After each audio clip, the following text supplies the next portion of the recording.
ATL weapon got the Falcons fine. Heart soaring high, never see them dying. Braves been brave, out the park swinging. Touchdown glories, stadiums ringing.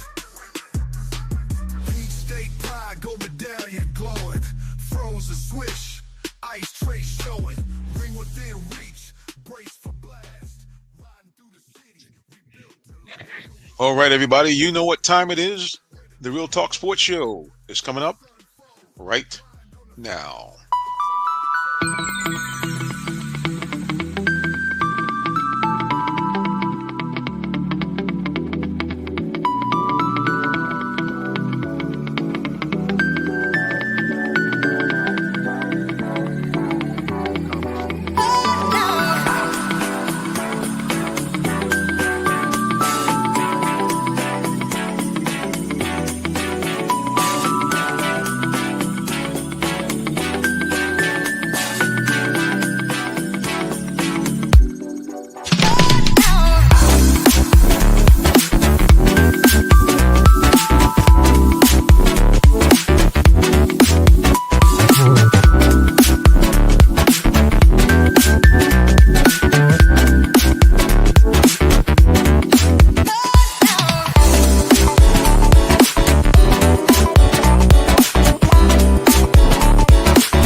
Let's go. Bam. Welcome to the Real Talk Sports Show. I'm your host, the minister, Jonathan Simmons. Thank God for all those of you who are watching us here on various platforms.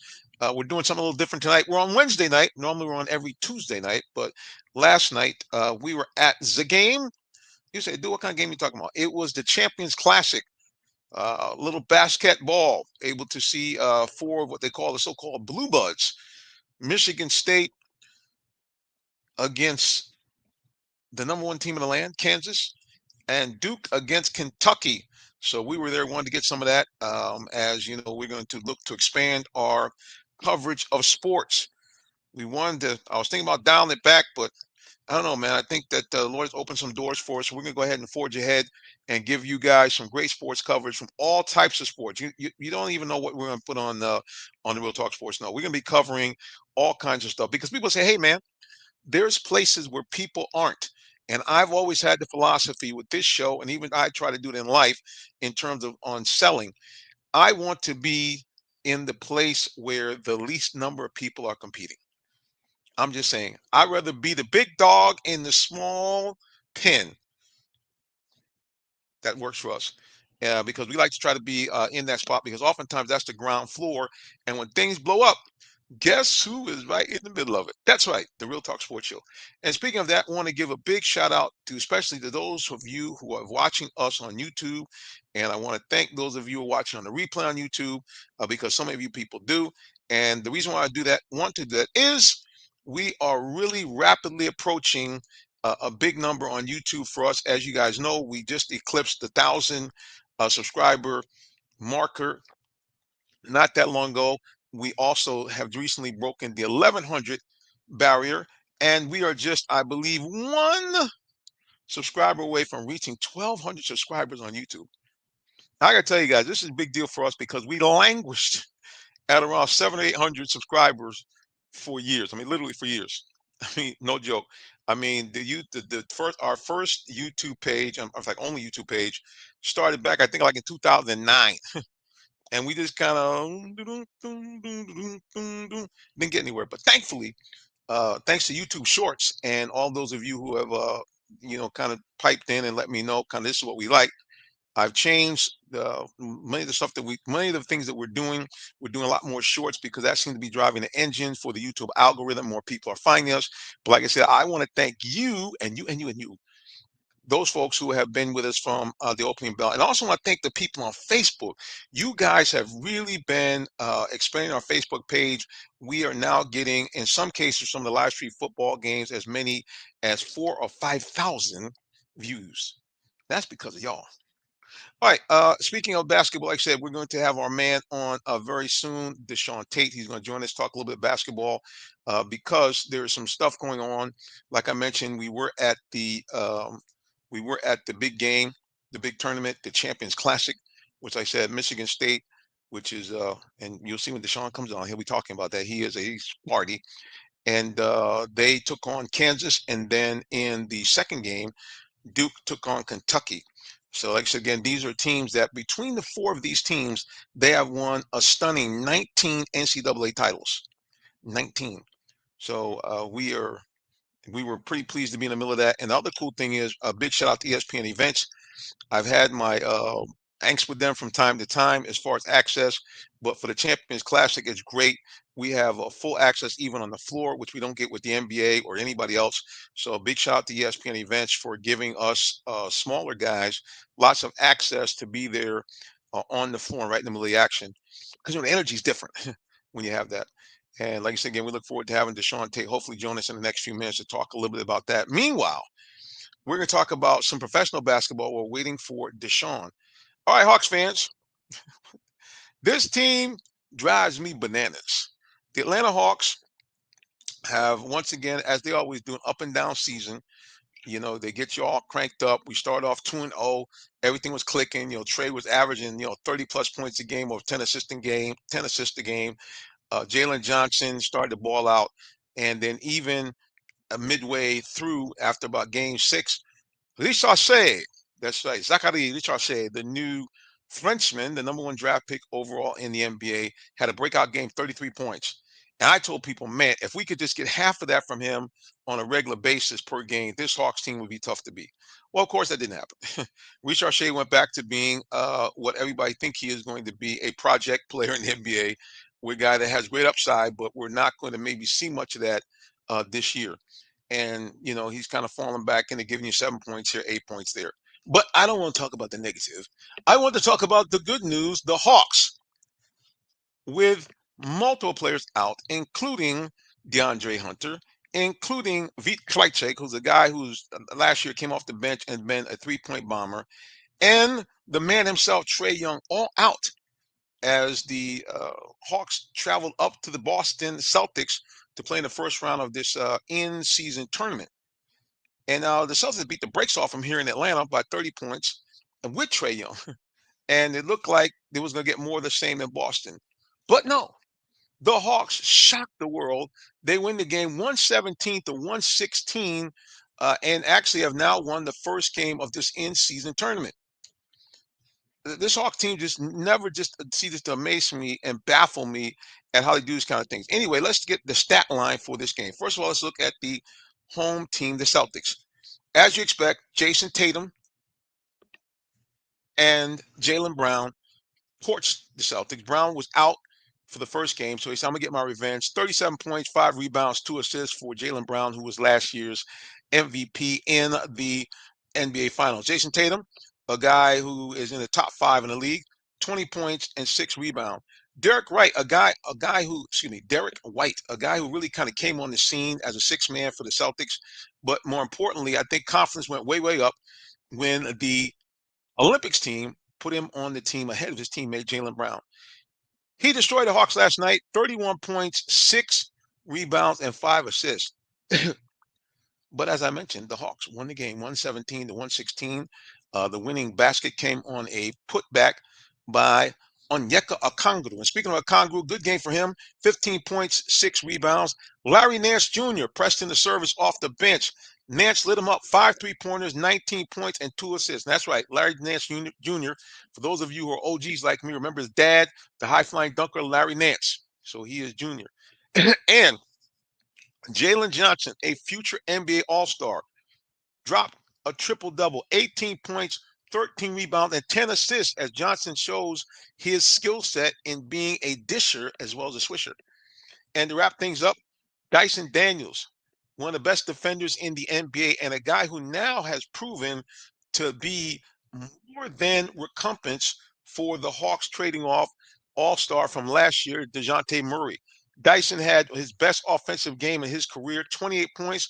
We also had 7 assists moving along with Jalen Johnson to keep the flow of the ball going in the absence of Trey Young, and 3 rebounds, and played 41 minutes, the most logged by any Hawks yesterday. Clint Capella continues to be Mr. Steady, 16 points and 9 rebounds. And remember the before mentioned Zachary Richarche, the first round number one overall pick. 25 minutes, couldn't get the double figures in points, but did have 9 rebounds. But like I said, the big shocker is the final score. Hawks 117, Celtics 116. And keep in mind, the Hawks trailed by as many as 15 points late in the third quarter. Hawks now moved the record up to 5-7, and are just 2 games away from evening the playing field and getting to 500, which I think is very, very critical for them going forward. So keep your eye on the Hawks as they hopefully can, with the absence of Trey Young, really build a lot of confidence in their backup and role players and put themselves in a position that when Trey and the other guys come back, that this team will be better than ever. Like you said, they've had a couple of good games. They had a bad loss against the Pistons, but before that, they were able to knock off the Knicks at home. And then, of course, this game against the Celtics, they win. And really, like I said, for this team, the question is, can we get that type of energized play week in and week out? And this is the thing that's plagued the Hawks. And I'll be honest with you guys, some of this is from their star player, Trey Young, because he's kind of like that. Trey doesn't get that excited, unless it's a really big game. And I think that's a real problem with the Hawks. I think they're going to have to get in the understanding is that this team has to play very hard, very energetic, and an up-tempo game every game if they expect to get away from just the humdrum, hey, we're in the playing round, or we're an eighth seed, or we're a seventh seed.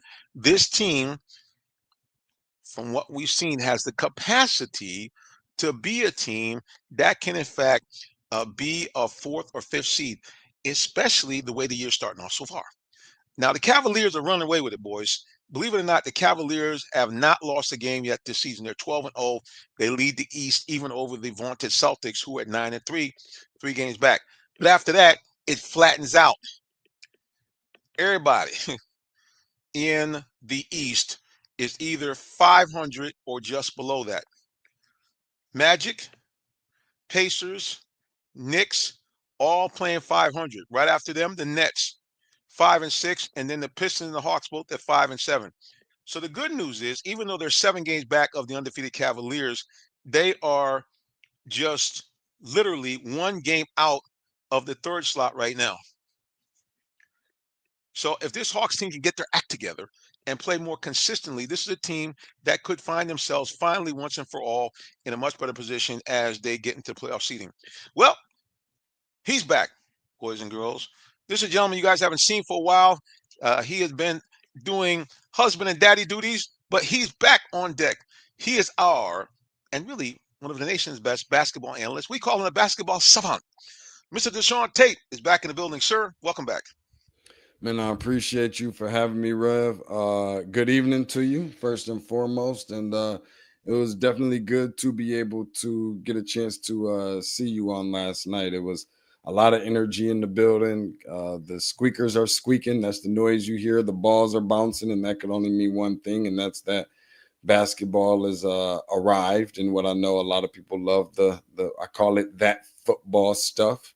But nonetheless, the real stuff has arrived. I always tease my diehard football fan bases and say, hey, listen, we don't hide behind face masks and helmets and all that type of stuff. So no, it's making out to be some really interesting basketball season from the high school level to the collegiate level, as well as the NBA professional level as well. So I'm excited about it.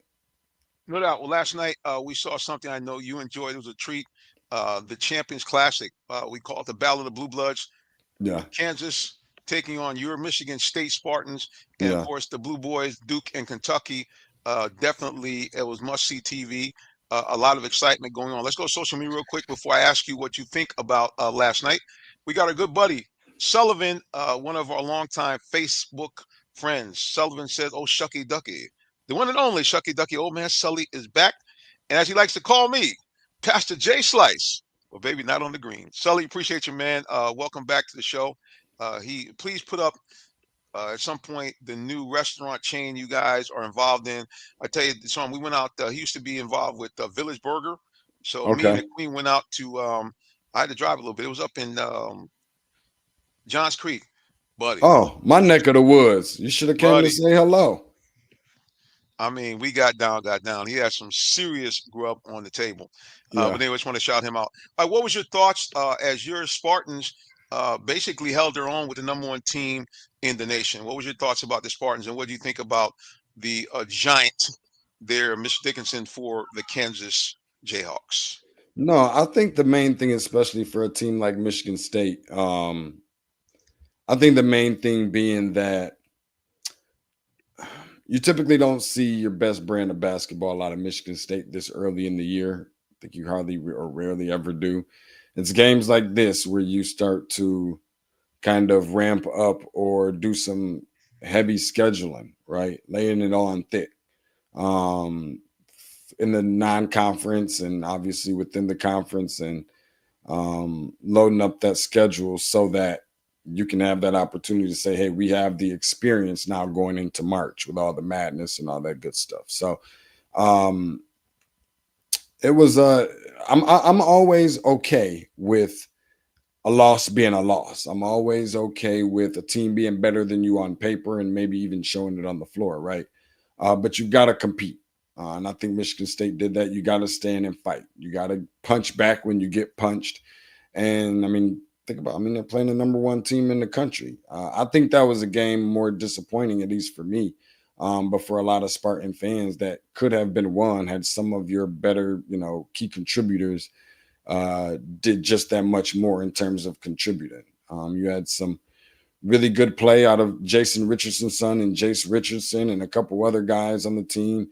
I don't know about great play, but it was fairly balanced. But some of the guys that you needed some big play from, you didn't really get that. That being Jaden Akins, who's now a senior on that team, and Xavier Booker, who was a top 5 player coming into the country into college basketball and last year out of high school rankings, and didn't really perform all that well there either last night. So they definitely got their work cut out for them. It was a good test. They played internationally over in Spain to kind of help prepare themselves for this game. But listen, Kansas is Kansas. Kansas is always going to be that team that is going to ranked number one for a reason. Obviously, Hunter Dickinson is, returning and looking like he is a prospect to be considered, the top college basketball player in the country. Probably not last name Flag for a lot of people. But nonetheless, Kansas is always going to be right there. When it comes down to Selection Sunday, they're always going to have that number one next to their name. They typically tend to stand in their own ways. They didn't play a good game last night, neither did Michigan State, but Kansas is the one prevailing and added a number to the left side of the result column as a result. No doubt, 77-69. Big problem for your Sparties. Terrible shooting from three-point range. A stunning 3 of Yeah. 24, Yeah. 12.5% from 3, and that sunk their overall shooting percentage down to 34%. Kansas basically was a one-man wrecking crew. Dickinson had a total of 29 of their 77 points. That means he accounted for about 40% of their scoring. He also did the bulk of their better shooting, 13 of 21 from the floor. He hit his only three-point attempt. Wasn't too good from the foul line, missed 3 of 4, but nevertheless, like I said again, he was dominant in the paint, especially in the first half. All right, what did you see out of the Duke and Kentucky game? I had to flee out of that. What are your thoughts as the men in blue battled out in that game in the second game? What was your takeaway from that? Another really good, intriguing game for fans. Listen, we're in Atlanta, okay? We all Right. know that it is the cream of the crop, what reigns supreme, being college and I guess pro football too here. But people came out, and I think that you saw that with all the tradition that was in the building. Typically, you got to wait until the Final Four to get teams like this to be able to go and Right. see them under one roof. You didn't have to wait that long. Final Four, you never really know what you're going to get. But when you got tradition in the building, nothing says hatred or strong dislike like Duke and Kentucky, with the one outlier and exception probably being North Carolina and Duke. Outside of that, it was definitely alive in there, and of course Cooper Flag and Duke didn't particularly shoot it well from 3 on last night either. Especially Cooper Flag, I think went 1 for 5, and but they definitely had some guys to step up for them on last night. Malouche stepped up. Another guy that I think a lot of people had really high expectations for coming into the game was Con Knuppel, who is a real ball player. I mean, got a real flamethrower on him. He's a straight shooter. Coming into last night's game, I know a lot of people was bringing up the name J.J. Redick, which I thought was a little bit premature. But Con Knuppel could definitely shoot the air out of the basketball. And I think down the stretch, Duke against Kentucky not only ran up against a more experienced team, 2 turnovers late by Cooper Flagg. I know there were some question marks about John Shire in terms of drawing up the right play down the stretch and all that good stuff. And I think that he kind of, took on the responsibilities of being the one to put that loss on him. But he's got to draw up something a little bit better. And everybody knows where that's going. I mean, some people say, hey, the ball should have been swung over here. No, you want to put the ball in the hands of your best player. And he did that. Probably should have drawn up a different play, but he did that. And it's a learning experience, a learning curve for everybody in uniforms on both sides. Kentucky, listen, I mean, Coach Pope, just being in that press conference last night and just hearing him and the relationship he's got with his guys, sounds like a really great guy. And his guys are ready to run through a brick wall for him at any time. In addition to that, I see them as being a contender for a national championship this year. Now, I know we're only solely basing that off of the 3 games played, but that's really all we're basing any of that off of for any of the teams in college basketball that we've seen play so far in this very short amount of time, the small window, small sample size. But listen, I mean, much like Duke, who's got a ton of freshmen, inexperience, all on that team, and a lot of guys haven't played together for much longer than 3 games. But so has Kentucky, who has a lot of transfers and a lot of upperclassmen. I know that sounds different now that Coach Cowell is gone. You're used to seeing all these freshmen in Kentucky uniforms, but now it looks completely different for Kentucky. And so you can see the experience playing a part on last night. And those guys haven't played together any more than the guys have from Duke. So give credit to where it's due. Kentucky was the one to come away with the win. Both teams will learn from different things, but I think Kentucky's going to be right there to be considered one of the, if not top 5, certainly top 10 best teams in college basketball, and certainly going to be one of those ones to compete for a national championship. No question. I love what Coach Pope is doing over there in Lexington. Kentucky 4-0 after that game. Big game for Andrew Carr, 17 points, 5 rebounds, and also for Olega Owef, I'm pronouncing that right, 15 points and 6 rebounds. Speaking of up against it, we're up against the break, and we got some guests hanging out there in our green room. So, Deshaun Tate, we know how we do it. We like to let everybody know how they can find out more about our guest or co-host. So, Mr. Deshaun Tate, the floor is yours. At Tate's Take Hoops on social media, TateStakeHoops. About to start ramping up the Tate's Take podcast again here pretty soon. We're going to put a little bit of a twist on it, a little bit of a different element, and put a little bit of a mental health spin on the show and put that as a combination between that and basketball. So it should be a lot of really good informative education for a lot of people, and just kind of talking about how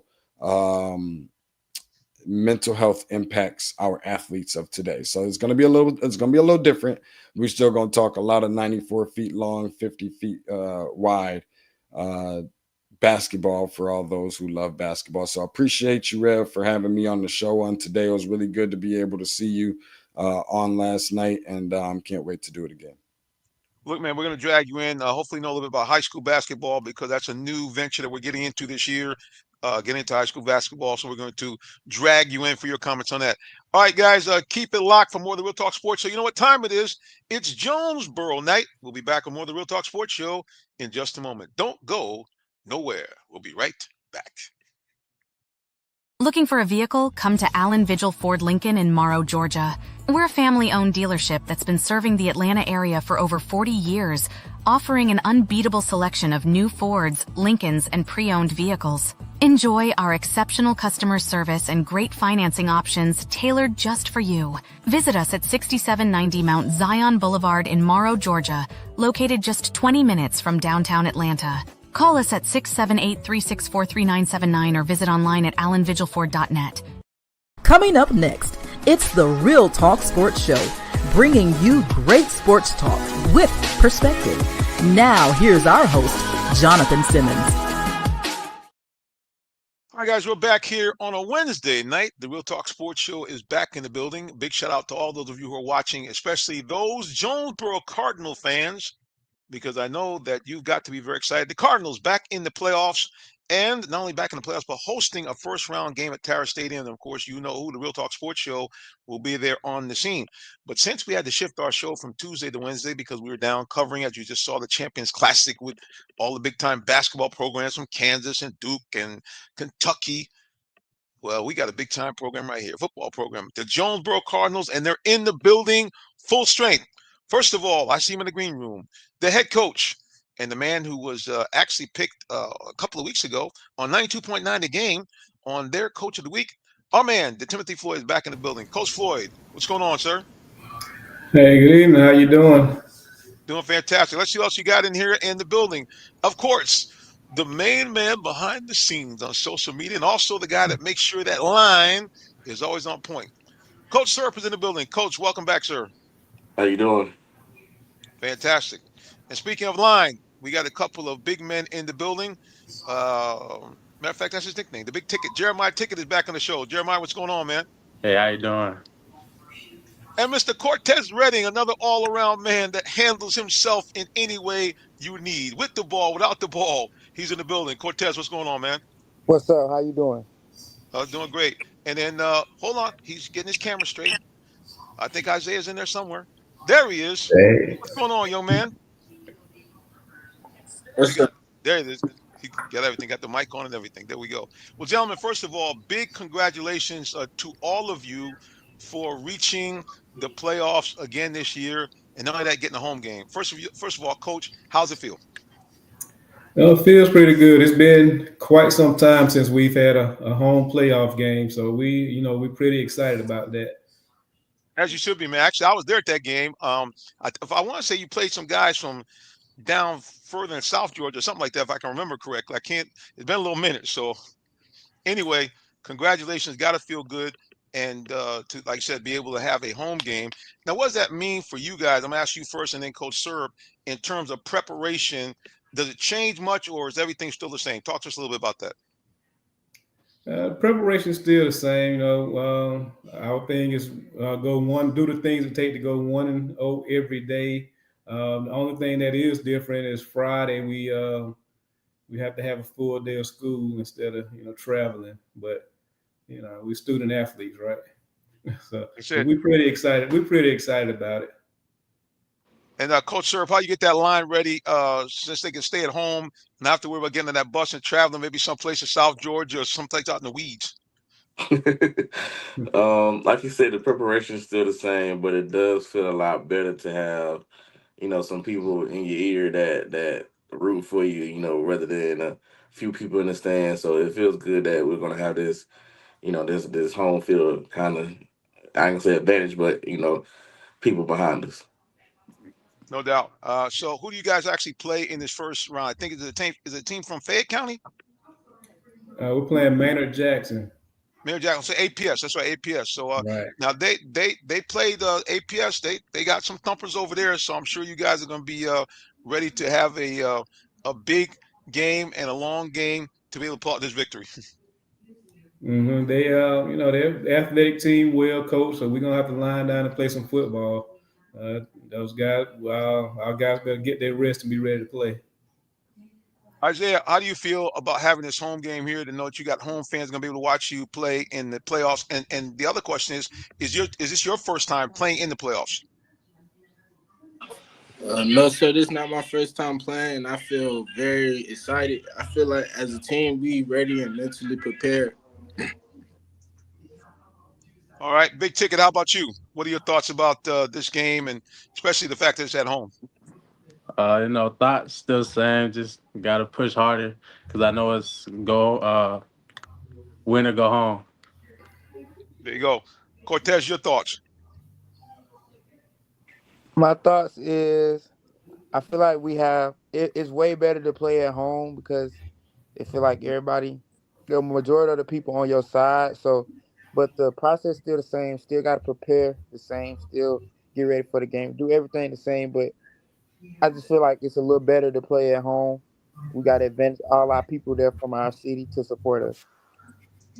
Well, I think it's going to be very, very exciting. We are in the process now of trying to, we have to get back in contact with the GHHA because unlike during the regular season when Clayton County athletics, controls the live streaming, there's some kind of extra protocol, I think, and some expenditure that we have to go through in order to have the rights to stream the game. But we're going to do everything we can to stream it. If we don't, what we are committed to do is when we record the game and then play it back immediately after the conclusion of the game. So one way or another, people across the world are going to see Jonesboro, uh, good Lord willing, get a win in that first game. Uh, in attacking this team, coach, what first of all, have you even seen much film on these guys? And if so, what's kind of the things that you've seen where you think, hey, without obviously giving out secrets, how you can attack this Maynard Jackson team? Like I said earlier, their athletic team they got pretty good size. They're well coached, so we're gonna have to go out and establish the run. We're gonna have to be able to stop the run. Be very physical, be smart, and just make sure we're taking care of our responsibilities and with maximum effort. Coach, sir, what's one of the biggest challenges you find? Because I noticed that not just in your games, a lot of high school games, there seems to be a lot of uh, either motion or offside penalties. What are some of the things you're talking to you guys about either this week or throughout the season to make sure that, hey, we don't shoot ourselves in the foot with a penalty that could cost us on the drive? I think the biggest thing is playing our brand of football. I think these last 3, 4 games we have shown that a lot, offensively and defensively as a team. Period. So I think going out and just like I said, playing our brand of football and what we're good at, we go and execute it. No doubt, man. I like I said, I've really seen a great balance with your team, and one of the things that you guys are kind of known for is the sudden strike. Since I've been covering you guys the last 4 or 5 years, it seems that it doesn't matter if you guys are behind. It doesn't matter if you're behind late, but you seem to have the uncanny ability to make, like I said again, that quick strike to get a score, get you back in a position to score. Coach, what do you attribute that to? How are your guys able to, week in, or I should say year in and year out, be able to make these big plays in some of the biggest games I've seen you guys play? I think a big part of it is their preparation. I like to think that we're not going to give up no matter what the situation is. We're going to keep playing, keep plugging, and something's going to pop open. And we've been pretty blessed to have some guys that can make some plays. And once it all click, offensive line and everything kind of click together, it'll be some opportunities to make some plays. And that's their challenge. Big time players make big time plays. Period. And all these guys on this rostrum here have all in their own way made critical plays in many of the games that we have filmed. As a matter of fact, gentlemen, it's one thing about being an OG. I'm not as slick as I used to be on the editing. So please forgive me if some of this stuff. You say, hey man, that was like 2 months ago. But my man's working on trying to get some edits out there. So people can see some of the highlights that you guys have had over the years. So just I'll go ahead and tag everybody once I get some of this stuff up on Instagram and of course on YouTube. But like I said, you guys have had some great highlight moments. And as I mentioned on the broadcast, it seems like the Cardinals have a new secret weapon. As you know, I forget what you call it, Coach, but I just would call it the jumbotron offense, where you put the big man in and the big ticket seemed to find his way to the end zone a couple of times. Are we expecting to maybe see some more of that, bringing the big guys out and let them kind of match up with Cortez and the rest of the guys to push it forward? Well, that's a covert unit for us, so we just gonna Overt. we just gonna hold that to Hold that ourselves. secret. That's right. We can't let that out. Now let's talk a little bit about kind of what you guys have got going forward. I know Jeremiah, I think you're committed to Toledo, if not mistaken. Cortez, where are you committed to go, or have you committed yet? No, sir. I haven't committed yet. I have a lot of offers going on right now, but I know you do. I narrowed it down to a top 12, and I haven't made a Okay. decision yet, so I'm still undecided. So you got top 12. Most guys get down like so you're going to will it down. You like the playoffs, college football playoffs. You want the top 12 and then will it down from there, huh? Yeah, yes, sir. Isaiah, how about you? I don't have any offers right now. It's okay. I mean, do you have any places where you would, without kind of giving out too much information, or any places that you kind of say, hey, man, if these guys maybe an offer, I jump on it, or there's some schools that you looked at that you'd like to go to? Yes, sir. Probably Georgia Southern and Georgia Tech, most definitely. Georgia Tech. Speaking of Georgia Tech, how do you like that big win over Miami? I liked it. Rambling wreck. Rambling record, Georgia Tech. This is in since I've been covering them now. This is their second miracle on Tech Book Drive. Of course, a couple of years ago they did the same thing to Florida State, shocked them on a blocked field goal and took it to the house. There's no question that Georgia Tech is definitely on the rise. And coach, I would not be surprised if some of their reps might be lurking around at the game on Friday night, because it's a different world with Tech, with Coach Key. They're being much more aggressive, trying to bring guys from the Atlanta area into the program. So yeah, don't be surprised if you see them hanging around somewhere on the ball field on Friday night. Well, listen. Last thing before we kind of let you guys get into a little bit more about the game and even talk about this season. I'm asking each of you guys, what kind of you looking towards as you go to college? Have any of you guys picked a major or area that you say, hey, when I go to school, I want to kind of get into that? First, Isaiah, how about you? Have you picked anything out yet in terms of, hey, if I go to school, this is what I like? Yes, sir. I like to get my major in nursing and doctoring for physical Okay. training. So now what kind of led you in that direction? You have any nurses or doctors in your family? My auntie a doctor, but I kept getting injured. I'm not gonna lie, so it was just like might as well do something. Like, I've been working around the body a lot. Okay, all right. And Cortez, how about you? Yes, I've thought about it. If I want to take the easy route, I would do sports management, but I think I really want to be a pediatrician, so I'm a major in biology. Okay, all right. I applaud you for that, bro. 'Cause that's that hard major right there. And Jeremiah, how about you? I mean, excuse me, Big Ticket, how about you? It would be something around like athletic training or physical science, something like that. And if those, like, if I don't feel those, I'll probably become a teacher or something. Because a lot of people tell me I'm good with kids. So yeah. Everybody laugh. So you say good with kids. I mean, do you have a particular subject you'd like to teach with the little kids? What would you think? And that's the other thing. If you taught kids, would you want to teach kids like in a high school or middle school or the little ones? What kind of area would you like right now? I mean, Uh, I'm sure it'll change. Probably high school. Okay. Yes, sir. Yeah. See, no, here's the thing about Big Ticket. See, the high school, I keep him in check.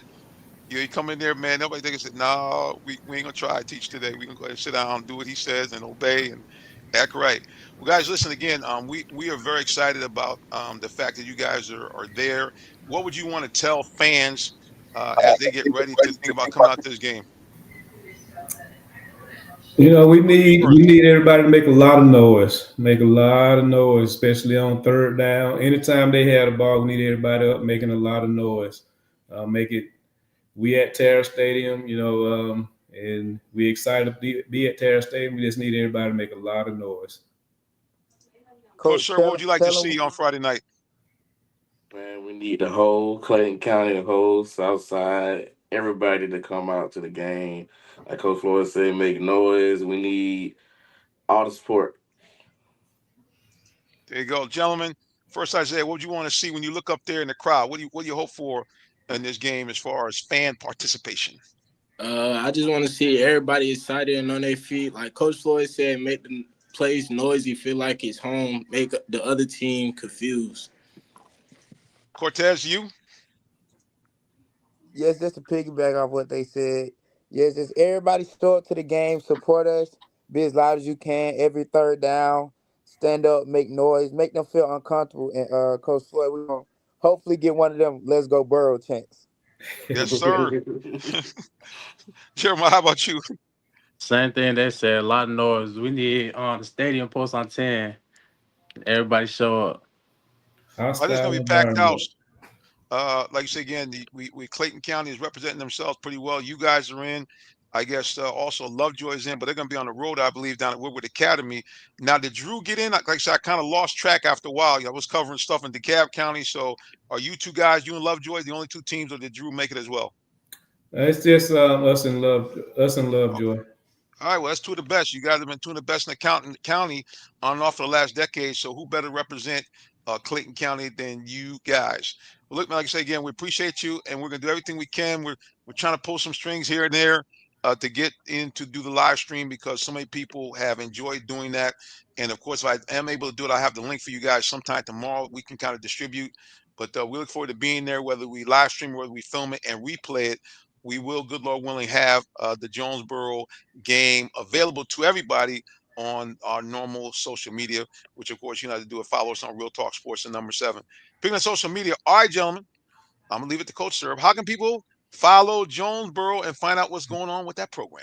Could I add something real quick before he go into Come that? on, go ahead, Coach. Yes, sir. A shout out to Mr. Goodwin and the band. You know, they're in the competition for band of the year. So they need everybody to get out and vote. And I think you can find the link to vote for them on their band social media as well as ours. You no doubt, man. We definitely want to shout them out. They have been, as I said each and every week, the best band in the land as far as high school is concerned. This is what I tell people: you know that your band is on point when you got FAMU inviting you to play at their games. So that's what level that. But definitely, guys, please help them out. They have been invited to do the Macy's Day Parade, and I believe in 2026 they also are invited to go by the city of London to do the London New Year's Eve. So this ain't your ordinary band. And so again, please support them. And if you want to hear them in person for the measly $7, come on out to the game because they come with the whole band, 200 plus, and they be wide open. I'm just telling you because sometimes I even hear myself doing the broadcast. So please, guys, coming out. All right, I believe it's $10 now. $10. Oh, that's right, playoff game. I forgot And playoffs. they're They gonna step it bring up a a little lot of bit. energy. So Yep. let's go Burrow. Well, folks, listen. Now, you guys have, for those of you listening, you HVAC people, you restaurants. Now, I make this appeal every week, but it's much more insistent this week. Please, it's not too late. Please help us out. Send us any kind of donation. We don't care. Nothing's too small, and definitely nothing too large. We'll go ahead and advertise you and your program on. Because keep in mind, the fee that we pay, actually part of that goes back to the school. That's the way the Georgia High School State Association works.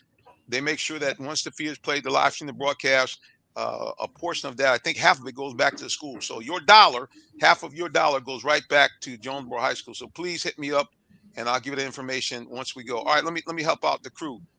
Hit it. Go ahead, Coach Sir. So you can find us on Instagram, JHS Chronic Football, on Twitter at JHS Chronic FB. Also, recruit J Burrow FB, and also on Facebook, Jonesboro High. There you go, guys. And you see it right there on the screen for IG and X. JHS Cardinal Football on the gram and JHS Cardinal FB on Twitter. All right, gentlemen, always a great pleasure to see you guys. And like I said, good luck. I'll see you again on Friday. We're doing something a little different. I'm asking Mr. Vigil let me out a little bit early so we actually can get people a pregame as well as the game itself. So look forward to seeing me floating around there somewhere on the sidelines. And gentlemen, remember, when you're doing the workout, keep your eye for the OG. Don't knock me over, please. I got you. I Thank want to you. be. Thank you very much. All right, gentlemen. God bless you. And until we see you guys again on Friday, thanks so much for coming on the Real Talk Sports Show on Jonesboro Night. Thank you for having us. Let's Hey, go Burrow. All right. All right, guys. Be blessed. Everybody, we'll give you more some sports talk as we wrap it up here on the Real Talk Sports Show. But don't go nowhere. We got more. Got to talk about those Falcons. Kirk Cousin is injured. Will we see a Michael Penix sighting? Let's find out. We'll be back with more. The day has arrived. It's time to let more people know about your business. You have the right marketing plan and the messaging in place. But do you have the right messenger? Good advertising and promotions need a professional sound so the message can be clearly understood. Don't leave your brand image to chance. Let our team of voiceover experts at CME lend you a hand. Give us a call at 678-304-8121 to find out how we can partner with you to give your business its voice. Brian, I just want to say congratulations, man. Thanks for coming down from Tennessee to get your new truck from us. Thank you. God bless and have a safe trip. Congratulations, Amici, on your new F-250 that you got from us. How was the experience here at Allen Vigil Ford? Thank you so much, Jonathan, man. I appreciate everything you did for me, man. This is awesome right here. And you did, I mean, your service is impeccable, man. I really... Hey guys, you know what we do? We're on the field here wrapping up here. This is why we call it Game of the Week. Sensational game here at DeKalb County. We have the head coach from the losing team. But at this one point, he's going to introduce himself to you right now. How you doing? Marion Bell III, Southwest DeKalb High School head football coach. Coach, a heck of a game. That's why we call it Game of the Week. Two great teams in the region. What was really the turning point for you guys in this game? Down the stretch, we just made a couple of mistakes that we shouldn't have. And I'm gonna take the weight for it. I'm the head coach. It's on me.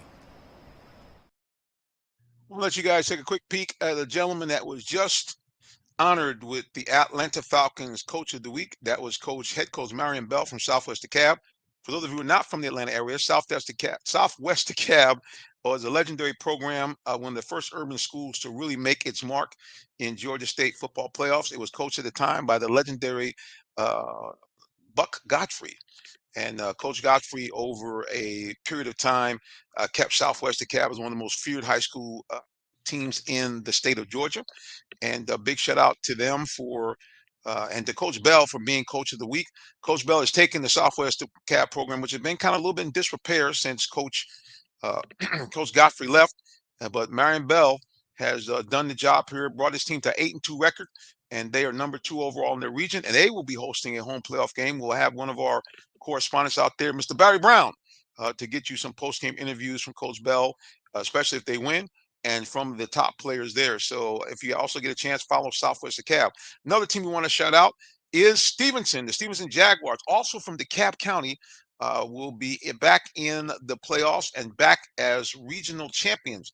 They had a big game that we were at, and you guys saw some of the highlights of that when they knocked off the Douglas Astros 15-9 to be able to go on and to be the region champions. So, and once again, we look forward to having our cameraman Jason out to cover that game. So Real Talk Sports is going to be out and around. We're making our commitment to give you the best in high school football. And of course, high school football, as we do the rest of our sports, from a different perspective. As you know, we're one of the few outlets that actually gets you on the scene interviews post-game with coaches and with players. So you're able to follow your favorite players and give them a shout out as the season goes on. Also, Ola, want to give a big shout out to them. Ola High School and McDonough. They at 9-1. Especially after the original region champ Stockbridge, a team who knocked off Ola in Ola to give Ola their only loss of the season. Well, Stockbridge is out. They have had to forfeit their games because they had a player on the team that was not eligible. So big shout out to the Ola Mustangs. So the 4 teams that we spent a lot of time covering this year, they're all going to postseason. Let's write them down again. Number 1 on our hit parade, the Jonesboro Cardinals. They will be hosting a team from out of APS, Maynard Jackson. Number 2, the Southwest DeKalb team. They will be hosting a team that we do not know right yet, but they will also be hosting a opening round regional game. The Stevenson Jaguars, big shout out to them. They will be hosting a game. As I mentioned, the Ola Mustangs from Henry County also will be hosting the first round game of the playoffs. So shout out to all 4 of those teams. We look forward to giving you guys some coverage of those games, either during the game or after the game, immediately or in the days to follow. So big shout out to all of those guys. Well, let's go to a little pro football before we wrap this thing up. Well, first of all, let's go to college football. Let's give you an update on the college football top 25 as the playoff seedings have went into week number 2, and we have some shockers, some stuff that I guarantee you that nobody thought about at the beginning of the season.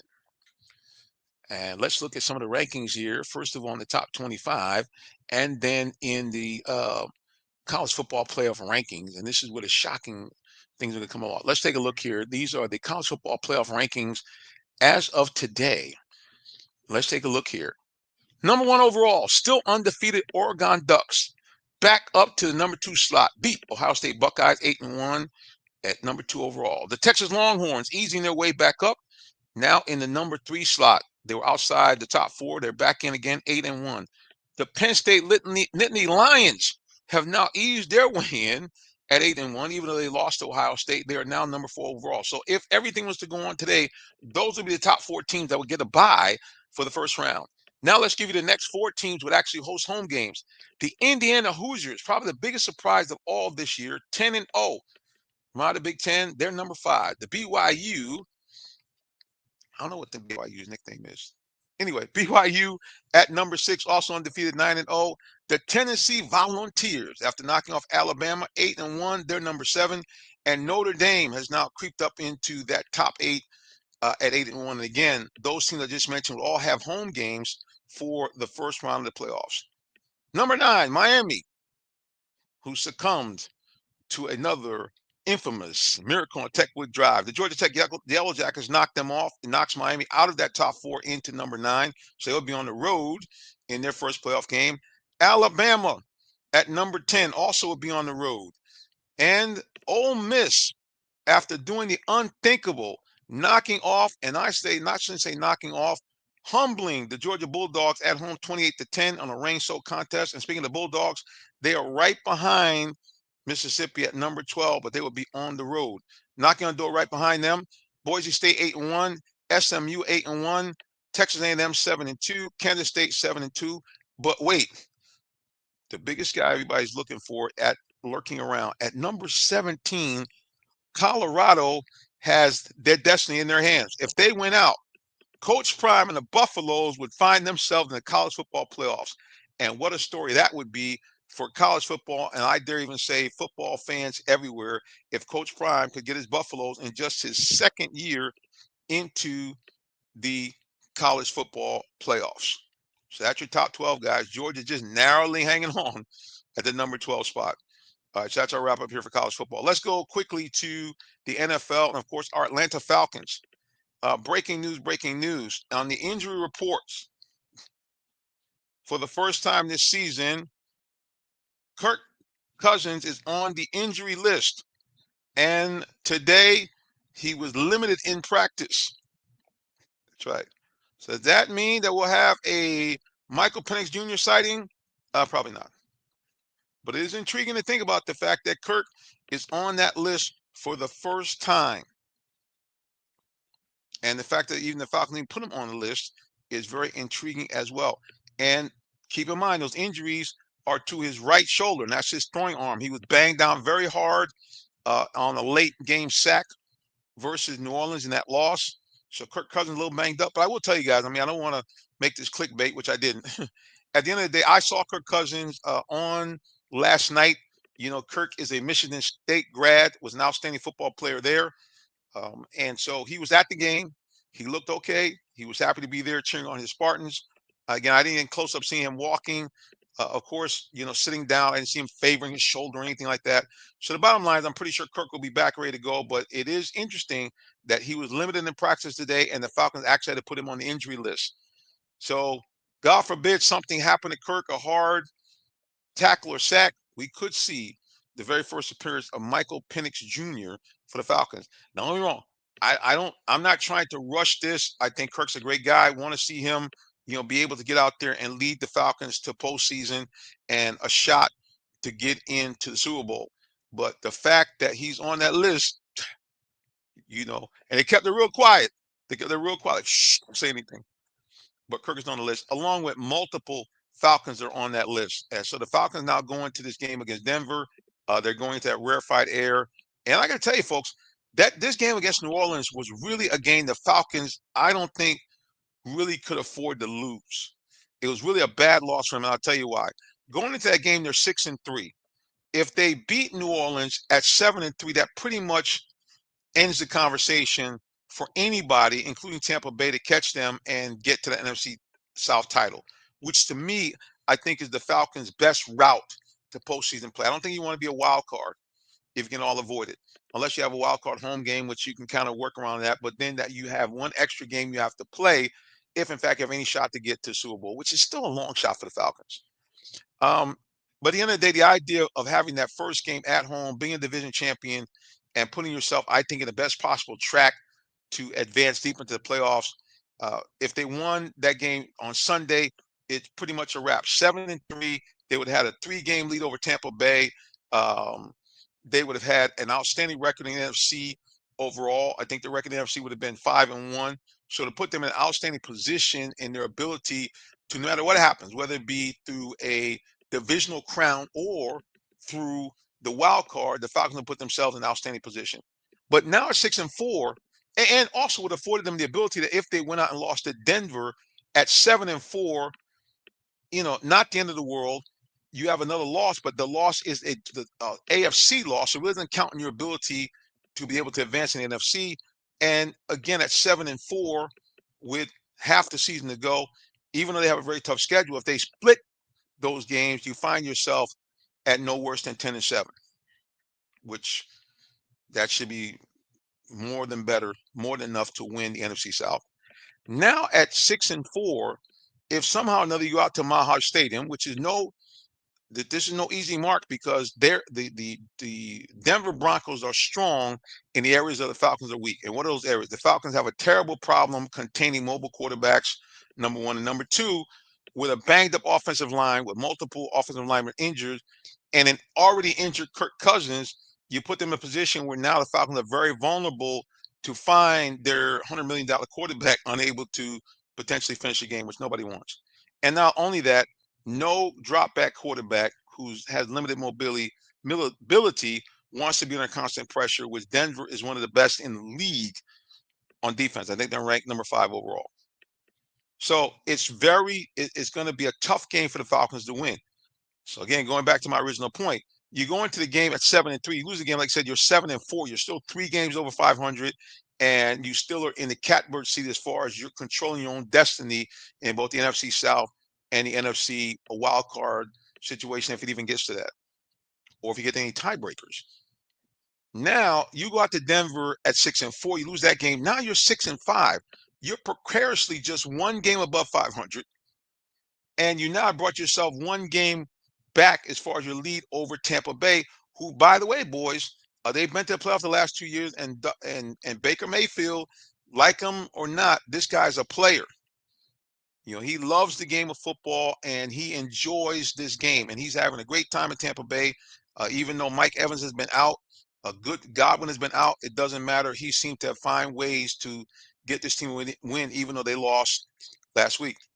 So, and 6-5 puts you in a position where if you go 500, you're only 9-8. And God forbid you go a game under 500, you're 8-9. And all the goodwill that you had set up when you were at, 6-3 and rolling, all of a sudden goes out the window. So what's this Falcon need to do? This team need to do? They need to go up to the Broncos and win. But like I said, again, they got a lot of injuries. Kirk is on the injury list.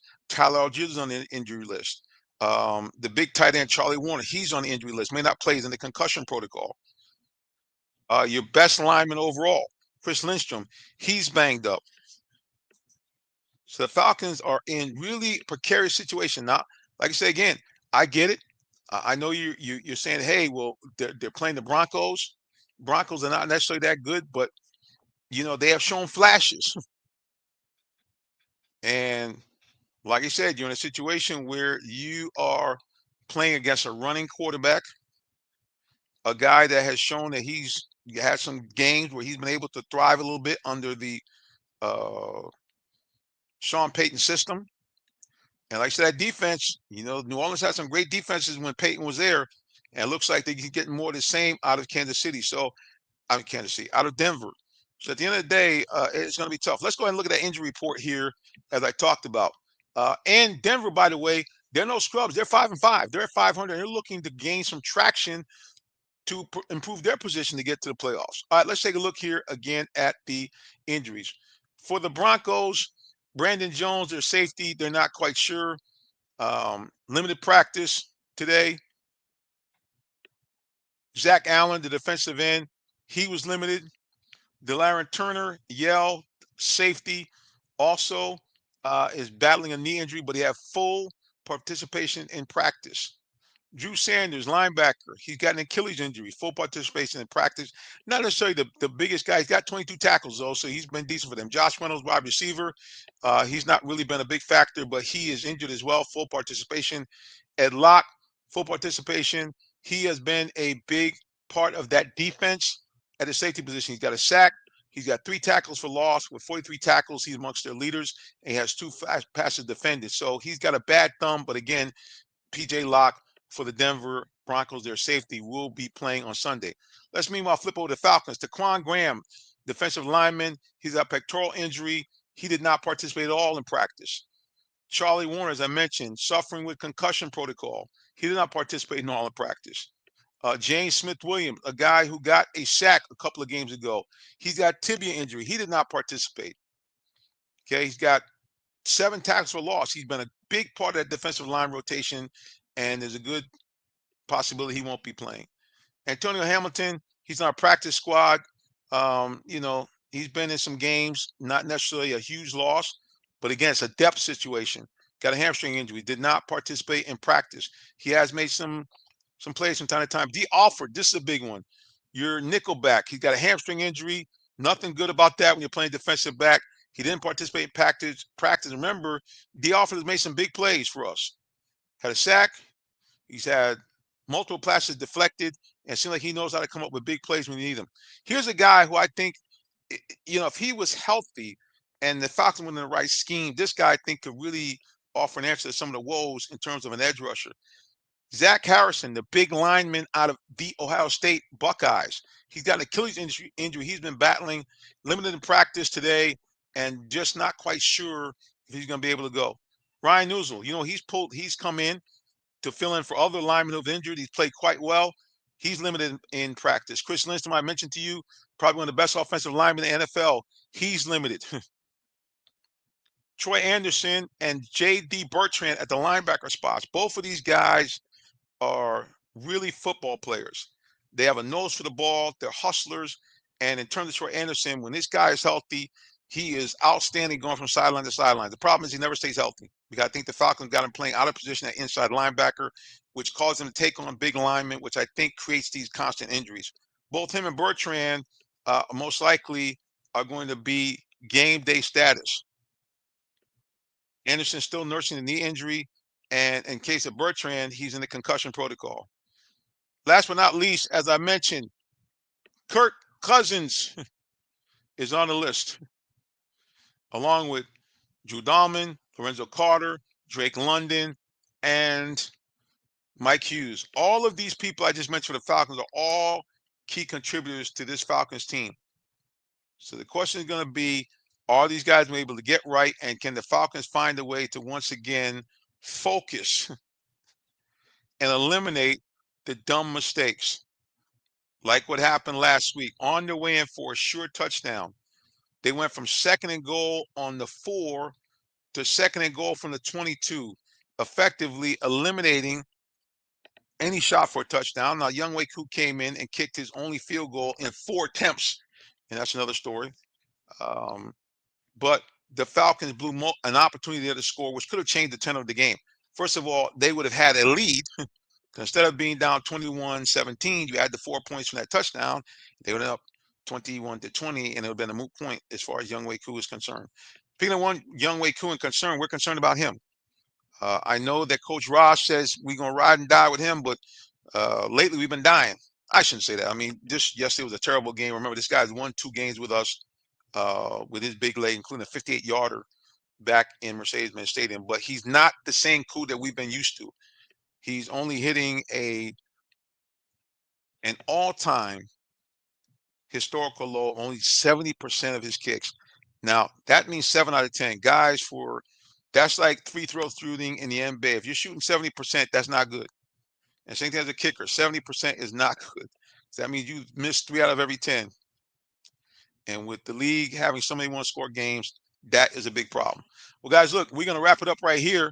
We thank you so much for joining us here on the Real Talk Sports broadcast. Again, keep in mind, we are open on Cash App. Please help us to be able to pay the fee required to be able to live stream the game this Friday night. No amount is too small.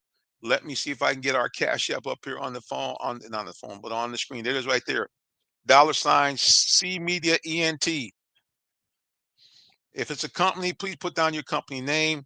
And if the amount is $25 or more, we will actually mention you on the air during the broadcast. If it's $50 or more, we'll actually take one of your logos and flash up on the screen. And man, if it's $100 or more, we'll do a commercial for you. I'm just saying, there's right there. See me the ENT. Now, if you want more information about our advertising rates and explain to you about how some of it goes out to back to the school. But the biggest thing, if you just want more information about our advertising rates, give me a call 678-410-9833. I'll shoot the information out right to you. Like you said, we take all forms of payment. We take cash, we take checks, we take Cash App. It doesn't matter.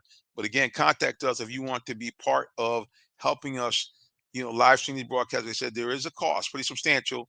Again, most of the money goes back to the school. The other part goes to the Georgia High School Sports Association.